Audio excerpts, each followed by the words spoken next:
Hello everybody, it's been quite a while since I made a video, at least it's over a month, and I just thought I'd go and do a little update. I've done a couple things that I think people would find interesting. So a couple people have asked about my job and if it's been affected by the low oil prices, and indeed it has been affected, not completely or anything like that.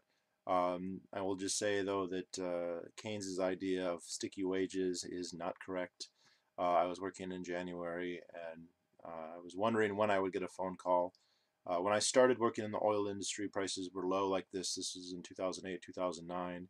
Um, so the oil industry is, I'm always told by those who have worked in it a long time, have this cyclical kind of feast or famine kind of periodization. And I started at a low point, and I think a much lower point than now. The intervening 5-6 years have been very good. And we've drilled a lot of wells, and the result of that is the supply is a lot higher. I'm kind of amazed by the conspiracy theorists who think that the increased production is some kind of ploy to hurt Russia, and while this certainly does hurt Russia, um, the technology of fracking, and fracking's been around a long time, but the ability to frack these dark shale formations has radically changed the reserve map of the world, and especially of the United States. And this entire time, essentially, with a few, I've done a little work that was in older fields, but almost everything that I've done since years before I even started this channel has been dark shale formations, the Marcellus, the Point Pleasant. Um, Although I haven't worked in them, but like the Bakken in North Dakota or the Eaglesford in Texas. Well, production has increased, and it's going to bring the price down. And as soon as I started hearing that the price was as low as it was, I started thinking sooner or later I'm going to hear about this directly. And I was. And news wasn't all bad, just that things had slowed down, that there was not going to be as much work, and that everyone was tightening their belts. I in more way than one, actually. And I was told I could keep working if I wanted at a reduced rate. Still a very good wage. I mean, more than I was making a year and a half ago or 2 years ago, more than the vast majority of people make. But I feel like I've done so much work the last couple years that I figured, you know what, I'll just hibernate through this one. Financially, no problem for me to do. So I've been off for about a month, which kind of does not explain why I haven't made any videos. There's no explanation why I haven't done videos. I just haven't really felt like it. I've been able to keep very busy despite not working with my life, and I'm pretty pleased with how things have gone. But yes, it did affect. At one point 2 weeks ago, I got asked by a person in Poland, a person in the UK, and a person in Australia, all within 5 minutes, if oil prices had affected my job. And yes, they have. Not terribly. I have the option to return anytime I want. I'm taking the time, and it's been actually rather ambivalent about it. I guess it's just what happens when you have enough saved up for a couple of years. You don't really worry too much about where the next paycheck is going to come. Anyway, so a couple of interesting things that I was able to do because I wasn't working. These were some of these were events that I explicitly did not do in the past because I was working. And the first one that I want to talk about, and probably the main one, is I was able to attend the International Students for Liberty conference in Washington, D.C. Maybe 2 weeks ago. Now, Students for Liberty is an organization that I've never been formally affiliated with, but one of my housemates here is very heavily involved. He goes every year. Most of you have probably seen video clips from this. The Stossel show will record an episode at this. Ron Paul usually gives a speech. Rand Paul usually gives a speech. It's one of the larger libertarian events in the world. I'd say probably in the top 5 or 6, something like that. Last year I could have gone, although I thought I was going to have to leave for work, and so I was reluctant to travel down to DC in order to do it. As much as I hate DC, I would have been willing to do so this year, confident that I wasn't going to be going to work. So I went ahead and went down, and it was a lot of fun. I got to meet a lot of people. Some people that I had met before, for instance, just going through the bar at the hotel at night, I encountered the person that I had camped with when I went to PorcFest last year, who was somebody that I hadn't known before. I'd struck up a conversation with him, and I asked if I could stay, and he said sure. He doesn't live in New Hampshire. We've never met since then, but saw him in the bar. We had a great time. We hung out, a bunch of the thing. I was approached by a couple subscribers. A guy from Canada, a guy from where did he go? George Mason. A couple people. Uh, I was not immediately always recognized because of the beard. And I also met for the first time somebody from Iceland. I got in a hotel in a elevator that was kind of crowded because there was a lot of people there, and another hotel or another elevator user asked somebody where they were from, and they said Iceland, and I turned around and I was like, "Ég tala íslensku," and they actually said like so I've yeah he wasn't, I don't know if he's a subscriber, but he knew who I was, and that was a lot of fun. So International Students for Liberty is an interesting event. I was kind of curious what the international element was going to be, and it was pretty strong. Obviously, it's mostly Americans, and people came from all over. There were buses chartered from Texas, from North or New Mexico, from Alabama, from all over, bringing busloads of people. Huge Texas contingent. Georgia. Uh, I saw a lot of people from Michigan there. A lot of people from Nigeria. A lot of people from Latin America, especially Brazil, but not exclusively Brazil. And a big European contingent, and a big Eastern European contingent, and a big Russian expat contingent also. And it was really great to get to rub shoulders with all these people, get to talk to them. Students for Liberty, it's an interesting organization I don't know too much about. I went to their international convention, and yet, everything about them I certainly couldn't say, but they seem to be much more interested in spreading the philosophical ideas of liberty, and for that I think they're actually pretty good. Um, a lot of the people there are very knowledgeable, and a lot of the people there are not very knowledgeable. But the thing is that what happens at these conventions, and presumably in the campuses across the country, is that they mingle and mix. So I was able to getting at a different time onto an elevator. Somebody was talking about the Great Depression and how this is, it's from his understanding it was a rebuke of laissez-faire economics, but he had heard that maybe what he was taught in school wasn't necessarily true, and if there weren't any books about it. And I got on Grinder and I found this guy's profile, and I said, go read the America's Great Depression by Murray Rothbard, and Depression, War, and Cold War by Robert Higgs, and one or two other books. And what's fascinating is this guy, when I tried to tell him this in person, said something to the effect of, "I have to write that down. Who's this Rothbard person?" So somebody's at this conference and they don't know who Murray Rothbard is, and part of me is like, "Oh my God, that's like incredible that they don't know who Murray Rothbard is." On the other hand, I think it's incredibly good though that he's here, because now he does, and hopefully he'll follow through on this and go check out the book or whatever. So there are a couple interesting speakers. These events, for me, less and less, the speakers are less and less important. These speakers, it's a very familiar libertarian circuit of people. David Friedman, Ron Paul, Justin Amash, John Stossel, Brian Kaplan, which is odd. Brian Kaplan was there, and he has a pair of twin boys who are identical twin boys who are kind of like everywhere they would go, they would flank him, which just looked kind of bizarre. And most of these people I've seen, I don't know how many times on YouTube, how many videos, read their books, and the stuff that they tend to present is stuff that if you've read any of their stuff, if you watched their videos before, they probably have presented before. And so for me, there wasn't a lot of new stuff in the presentations. A little, not a lot, but just commingling with all the attendees was probably the main highlight. That said, there were some interesting things in the speeches. I'll go kind of the coup de grace. The main speeches were on the night where they had Edward Snowden deliver a video, a live feed video. I don't know, introduction. That was okay. I wish he would have. It sounds like he has interesting things to say about what the NSA was like that he just is very reserved about, and I wish he would talk more about. But then he introduced Ron Paul and Judge Napolitano. First, I'll talk about Napolitano, even though I believe he spoke second.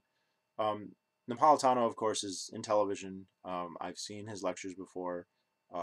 He's got a very flamboyant style. He's got good delivery. You know, he's a good show person. He does the lecture circuit.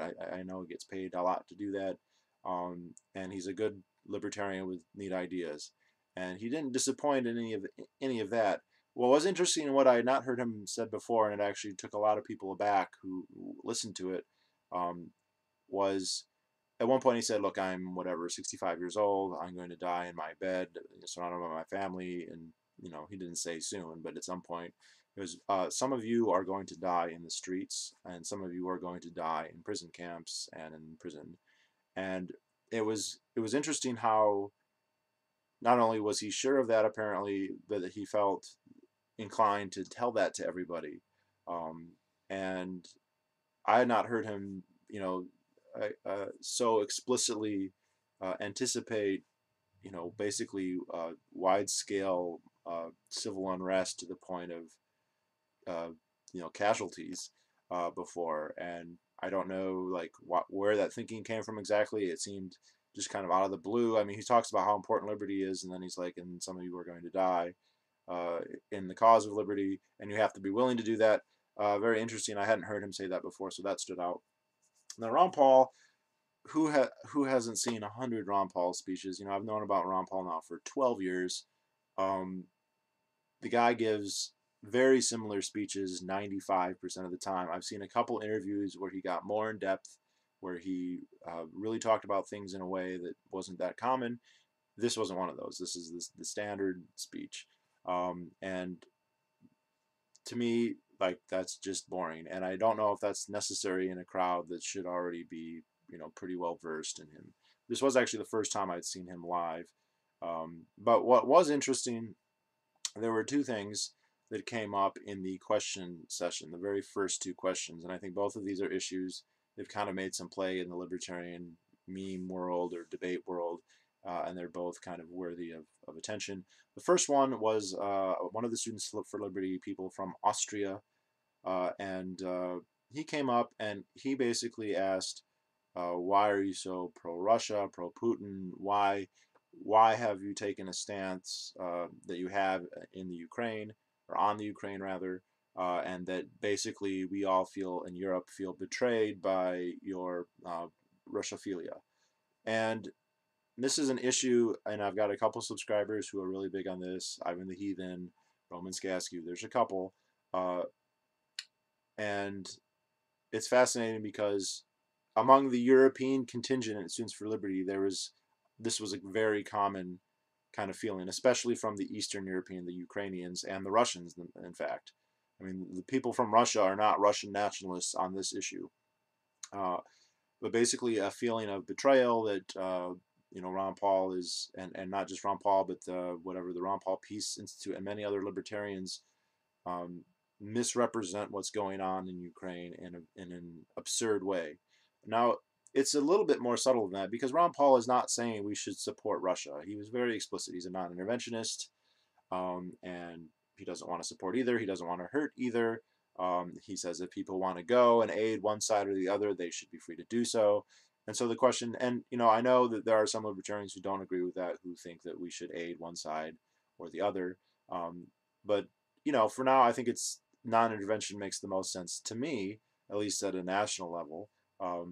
But where he messes up is the next thing he said is they're having a civil war there. We shouldn't get involved. This is this would be like saying during, you know, Operation Barbarossa that there was a civil war going on in the Soviet Union, when in fact there was, you know, a huge German invasion of the Soviet Union. To call the war in the Ukraine a civil war is extremely disingenuous. It is, you know, Russian aggression in the Ukraine. Every bit of propaganda that purports to popularize the Russian side is stems from the Kremlin, not from, you know, native Russian speakers. Although I'm sure there are some who favor Russian, you know, involvement there.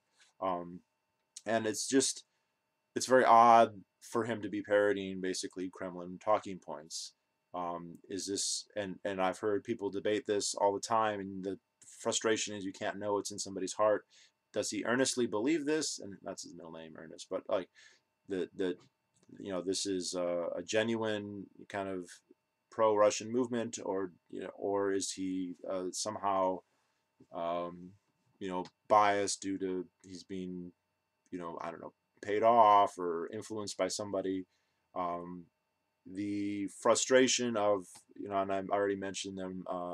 Ivan and Roman they both come to me complaining about this, that no amount of evidence they present to, and some of them have contacted Paul Craig Roberts and Scott Horton and Tom Woods and all these people to say, look, this, and it's not coming to them with the request that, hey, we're in favor of the United States attacking Russia on our behalf or helping the Ukraine. Just stop pretending that it's something that it's not.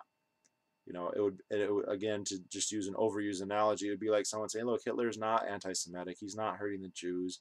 Like, you could say, we don't want to intervene, that's fine, but then to say nothing bad is going on there, it's everything's above the board, don't worry about it, that's absurd, it's ridiculous, and it's insulting, and it's a travesty to what's actually going on there. So and I will say that, again, the European contingent among Students for Liberty in Europe, this was acutely aware. Among Americans, they just don't know, and I have noticed this for years. Russia is something that elicits visceral fear and foreboding on the part of people who live close to Russia. I've heard Polish people really, really, really nervous about this. I've heard Latvians, Lithuanians, Estonians, Finnish people, Austrians, even though Austria does not share a border with Russia. Even in Western Europe, this is the sense. We are very safe here in the United States. Very, very safe, and it just is not the threat. Now, of course, during the Cold War, this was different, and I think the other thing we have to realize, the Cold War is more than a generation ago. I remember it, but it ended when I was a small child, and I'm older than most of the libertarians. And this is an anecdote on a slightly different topic, but just very fascinating to just illustrate what's happened. I met a couple, and nice guys, and we got to talking, and at one point, not in the context of 9/11 truth or something, but reference to how much had changed on 9/11. And one of the guys there was 19, and he said, when I was coming up here on the bus, I heard about 9/11. I went and looked it up on Wikipedia. He is so young that 9/11 is something that happened. I mean, he was alive. He was 5. He doesn't remember it. He doesn't remember the time before 9/11. He doesn't know what was going on. His whole life has happened in a post 9/11 world, and it's, this isn't particularly a libertarian thing, although it's going to affect the libertarian movement like it affects everything. But it's an ageist issue. People that young are not going to look at Russia like the Soviet Union, because they didn't live in that time. I mean, I barely lived in that time. And maybe, my being a history buff has kind of altered the way that I might look at it. I might look at it like somebody who's quite a bit older. Just today, or in a different conference, I heard somebody talk about, he remembers when the Berlin Wall went up. And, I barely remember when it came down, but we have people now, they don't remember 9/11. And I've heard the Onion's even done satirical stories about soldiers in Afghanistan and Iraq who don't remember, not, like, there's always been a war in the Middle East. Like, there's never not been a time when there wasn't a Patriot Act. There's never not been a time when we haven't been actively intervening all over the Middle East in a military fashion, instead of sporadically, at least militarily, which was the case before, or none at all if you go back far enough. So, when these people come and they complain about Putin, they complain about how authoritarian and indeed totalitarian Russia is, about its it's projecting its power into these former Soviet republics that it's trying to either destabilize or create into new satellite states or to reincorporate it. This is stuff. It's all new to them, and they don't know. They can't make heads or tails of it. It's just this complicated historical thing, like the Balkans was for us in the 90s. And I mean, they're not coming down hard on the side of the pro-Putin people. I didn't meet anybody who's going to hardcore, like, come to bat, but they just don't know what to think. They don't know what to feel, and they just go with, what they're told. And unfortunately, what they're told from the libertarian media consensus, and there isn't a libertarian media consensus because there's too much small scale stuff, like even my channel, but that doesn't go along with that. But the big mouthpieces characterize it and it's very bizarre why they do this. You know, you can't exclude the possibility that because uh, the Kremlin targets Western media to control the narrative here, that that's not going on. I can't say that it is, but there isn't another really good explanation that I can think of, other than a visceral enemy of my enemy is my friend. I hate the U.S. government. Fine, I'll agree there.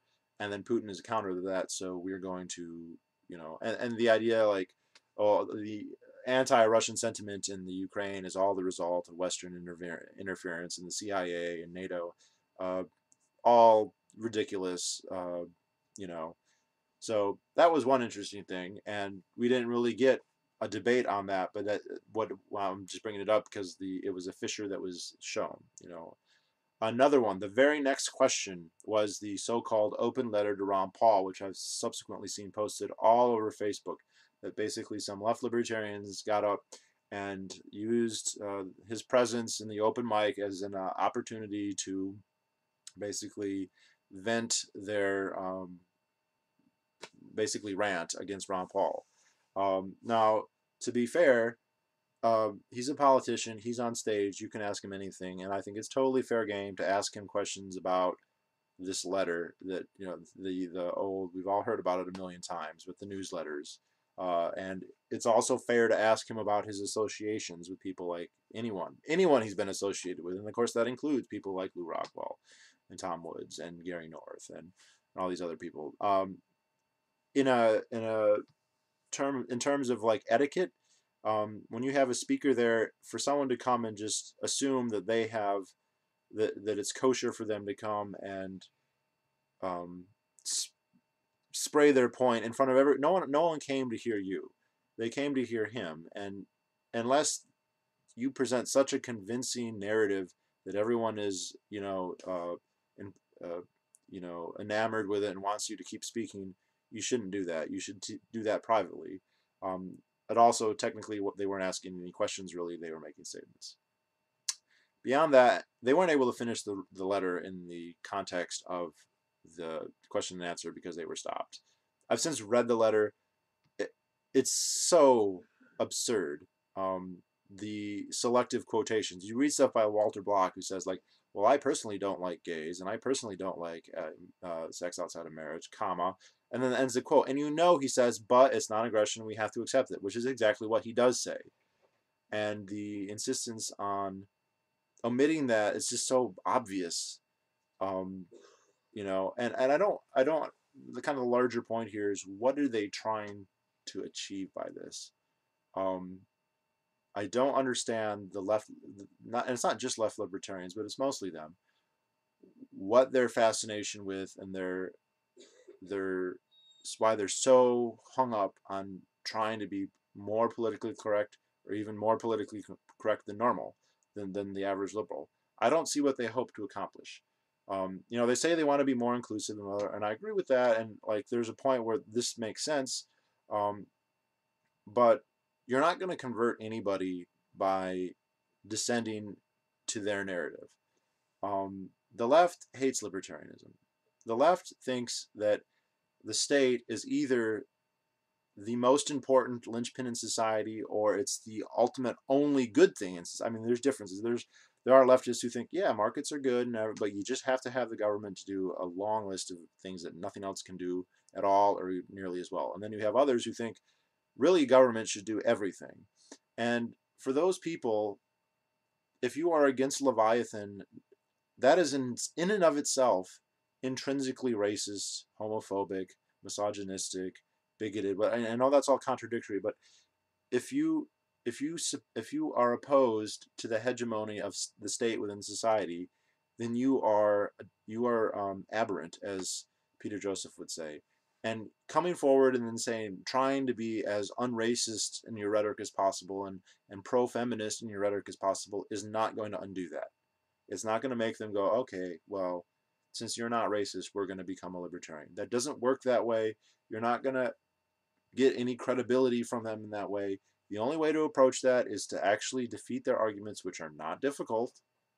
All right, it's not difficult to argue that freedom of association and freedom of speech and the right to control your property to the exclusivity of others, that those are good things, that they have you both morally, if you want to take a deontological argument, you can do it. Again, not necessarily endorsing all the deontological arguments in favor of property rights, but you can make that argument and it can be pretty strong. And also you can do a utilitarian argument that's at least as strong or stronger than any other argument. And why wouldn't you do that? Why would you say, oh, let's concede everything and just to curry favor? I don't understand what they're trying to do. Like, I mean, within the context of this particular letter, maybe they're just trying to get attention or whatever, in which case they succeeded. But in the broader sense of using this as a strategy to further the liberty movement, I just don't see how it makes any sense at all.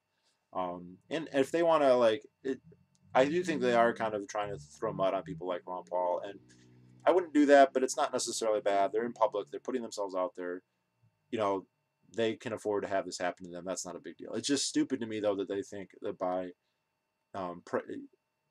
speaking about how non-racist they are and how uh, non-misogynistic they are, and pointing out all these, I mean, quote mining to just find the worst stuff that in context isn't bad at all in almost all cases. Not all, I think, but almost all. Um, I don't know. I just and everybody, the reaction at the conference was wholly negative to this stunt. Um, so yeah, I don't know what their end game is there. I mean, so that was interesting. What else went on? Trying to think. Yeah. Well, okay. So this is one thing. I definitely, between the International Students for Liberty Conference and PorcFest, I think PorcFest is far and away better. And I tried to tell everyone I could come to PorcFest. PorcFest is a lot more fun. The environment is a lot more amenable to dialogue. The speakers are just as good because they are the same speakers, um, like David Friedman, all those types. Um, and just it's more time. Students for Liberty conference is Friday, Saturday, and then Sunday. Not a lot of time. Confining space. Obviously, it's in DC, so there's no guns. There were some drugs, but not like PorcFest. There was alcohol, but again, not like PorcFest. Um, so, and there wasn't the agorism or the market activity that you have going on at PorcFest. So, and PorcFest is a bigger event, probably by 3 or 4 times. So, it's a bigger draw for a wider audience. And if you're going to pick between the two, definitely go to PorcFest instead. Not that Students for Liberty wasn't great, and I didn't, think it's awesome that they're able to bring these people from so far away, all together. And then I guess I should point out one speaker who I did get to see, who I've never seen before, but I really wanted to, was Deidre McCloskey, formerly Donald McCloskey. I've done videos on her book, Bourgeoisie Dignity, which I consider one of the 2 or 3 most iconic classic books that I've read. She had several very interesting comments. She's a terrible speaker. She stutters. She's had a sex change, so she's really ugly and has a weird voice, and like, I don't. It's grating, but she's really smart. Read her books. Listen to her interviews on Tom Woods if you haven't. Just type Deidre McCloskey. She's done 2 that I know of. And her speech was interesting. She talks about her intellectual journey, which she says started as like communist, Marxist, Keynesian, classical, and she very interestingly, and I think there's going to be another video kind of coming out of this.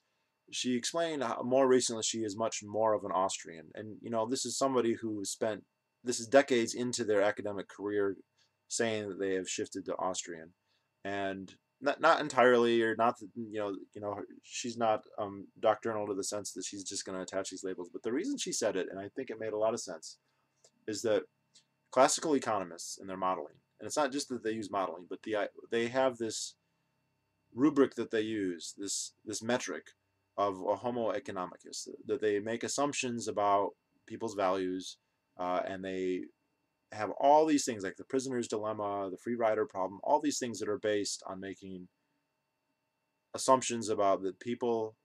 And the way she phrased it is that everybody's primary goal is prudence. That in every given interaction, a person, a man or a woman, they go, what's the most prudent thing? Now, they can be wrong because they might not have all the information. That's true. But, they look at something like, no, I'm not going to do this, or I am going to do that based on cost-benefit analysis of the rewards. And I think in a really broad sense, that's true. But what people value as rewards isn't necessarily money.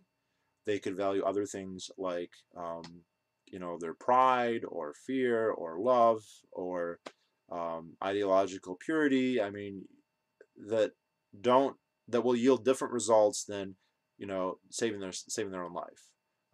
To use an example here, the free rider problem, as David Friedman puts it, is you've got a row of soldiers who are about to get attacked by a huge army, and you realize that your individual contribution to winning the battle is going to be minuscule, probably incalculable. If you run away, you might be able to escape, although maybe not. Um, and so you have every incentive to run away. And yes, this does happen, but we have many examples though of where it doesn't happen. Even though when people have the option to free ride to escape, they don't. And traditional economics has a hard time explaining this. I mean, and you could say, oh, well, that's what the state is for, but that does not like explain all the situations. There's plenty of situations where the likelihood that you could be prevented from escaping is quite limited. Um, and people still do it because they feel the peer pressure of the other guys with them, because they really hate who they're fighting, because they would feel bad about themselves if they were to become a coward or whatever else. That basically they have a broader set of values than just what's going to keep them alive in the next couple decisions. And she feels that the Austrian methodology acknowledges that. It doesn't make assumptions that a person's primary goal is going to be prudence or whatever else.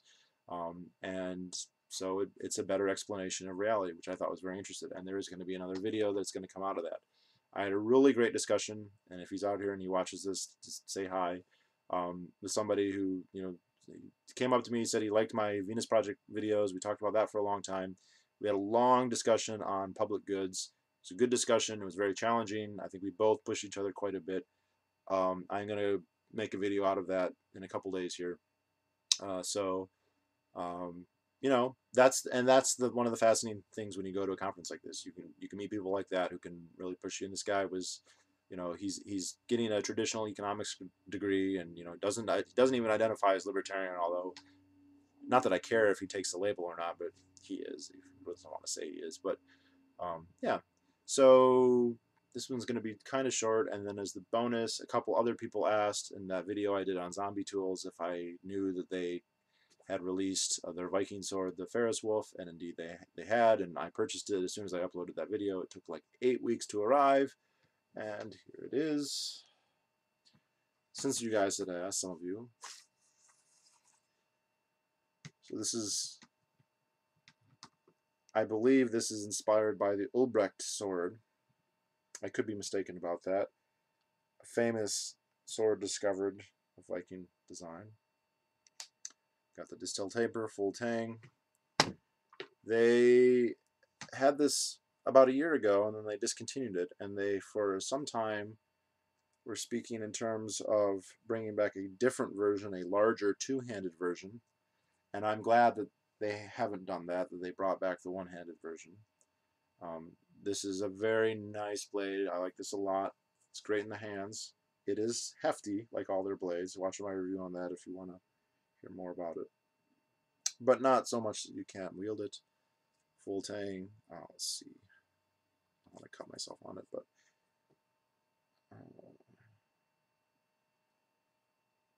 see the wrap, leather wrap. One thing I will say though, the sheath on this, because of the shape, does not stay on very well. Yeah. So now that's what this is for, presumably. You just watch out for that. So that's probably going to be my last sword for a while.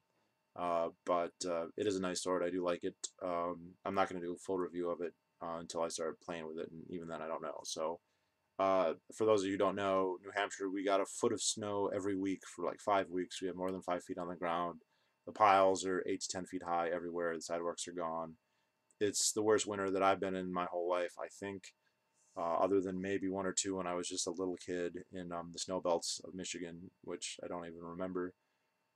Um, and so it's not a lot of time to go outside and play with swords. But anyway, um, it's been a while. Just thought I'd come and say hi, upload some of these things. I also went to Young Americans for Liberty conference last weekend for New England. They had that at Harvard, so it was my first time to Boston, my first time to Harvard.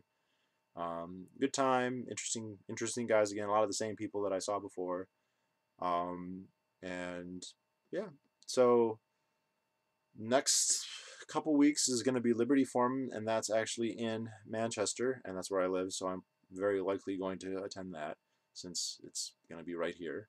And I look forward to meeting all these events that I've gone to. People have come up to me and said, "Oh, I know who you are." Not lots, but enough to feel gratified a little bit. So that's always nice.